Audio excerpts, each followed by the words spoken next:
ഇന്ന് ഫെബ്രുവരി 23. ഇന്ന് രാജ്യാന്തരമായി വ്യാപിച്ചു കിടക്കുന്ന റോട്ടറി ക്ലബ്ബുകളുടെ ആരംഭം ഒരു ഫെബ്രുവരി 23-നായിരുന്നു. പോൾ ഹാരിസ് എന്ന ചിക്കാഗോ അറ്റോർണിയുടെ ദീർഘവീക്ഷണത്തിൽ ആദ്യത്തെ റോട്ടറി ക്ലബ്ബ് പിറവിയെടുക്കുന്നത് 1905-ലാണ്. ചിക്കാഗോയിലായിരുന്നു ആരംഭം. പല മേഖലകളിൽ ജോലി ചെയ്യുന്ന ഉദ്യോഗസ്ഥർക്ക് സൗഹൃദങ്ങൾ സ്ഥാപിക്കാനും ആശയങ്ങൾ കൈമാറാനുമുള്ള വേദി എന്ന നിലയിലാണ് റോട്ടറി ക്ലബ്ബ് സ്ഥാപിക്കപ്പെട്ടത്.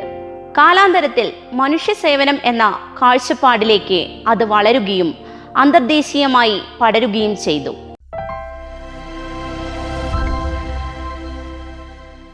സീറ്റോ എന്ന ചുരുക്കപ്പേരിൽ അറിയപ്പെട്ടിരുന്ന സൗത്ത് ഈസ്റ്റ് ഏഷ്യ ട്രീറ്റി ഓർഗനൈസേഷന്റെ ആദ്യത്തെ കൗൺസിൽ മീറ്റിംഗ് നടന്നത് 1955 ഫെബ്രുവരി 23-നാണ്. 1954 മനിലയിലാണ് ഓർഗനൈസേഷൻ രൂപപ്പെട്ടത്. America, Britain, France, Australia, New Zealand, Thailand, Philippines, Pakistan എന്നിവയായിരുന്നു അംഗരാജ്യങ്ങൾ. 1976 ഇത് പ്രവർത്തനം അവസാനിപ്പിച്ചു.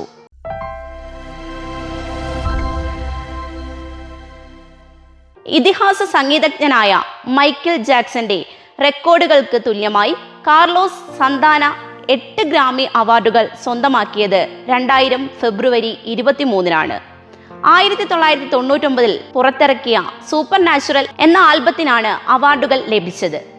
മെക്സിക്കോയിൽ ജനിച്ച അമേരിക്കൻ സംഗീതജ്ഞനാണ് കാർലോസ് സന്താന. പ്രശസ്ത സംഗീതജ്ഞരായ Rob Thomas, Lauryn Hill, Eric Clapton, Clive Davis എന്നിവരോട് ചേർന്നാണ് സൂപ്പർ നാച്ചുറൽ പുറത്തിറക്കിയത്. ആ വർഷത്തെ ഏറ്റവും മികച്ച ആൽബം സൂപ്പർ നാച്ചുറൽ ആയിരുന്നു. ഏറ്റവും മികച്ച ഗാനം സൂപ്പർ നാച്ചുറലിലെ സ്മൂത്ത് എന്ന ഗാനവും.